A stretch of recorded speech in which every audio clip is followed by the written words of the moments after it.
For more than a century, Athens was a city of extremes.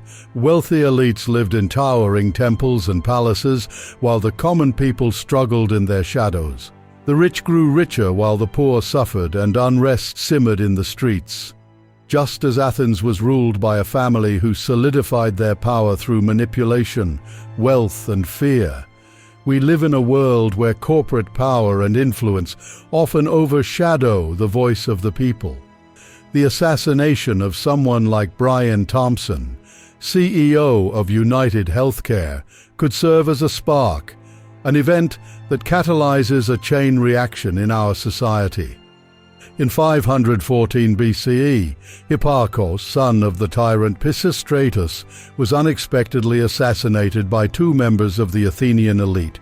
Like Hipparchus, Thompson represents a pillar of an oppressive system, one that perpetuates inequality and monopolizes power in the hands of a few. However, their attempts to suppress dissent could make their eventual downfall even more inevitable. Hipparchus's death turned his brother Hippias into a more paranoid tyrant, whose increasing repression fueled opposition, making his eventual fall in 510 BCE inevitable.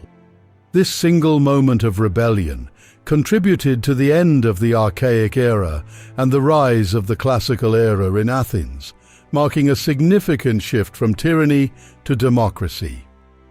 Similarly, we may see the rise of revolutionary forces pushing back against unchecked corporate power, demanding a more just, democratic system. Thompson's assassination could spark a reckoning through public outcry, legal reforms, or a broader shift in how power is wielded in society.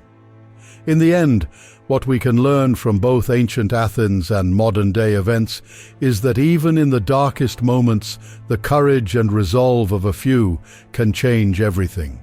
Whether it's the assassination of a tyrant in ancient Athens or the symbolic act of defiance against corporate power today, the underlying lesson remains the same.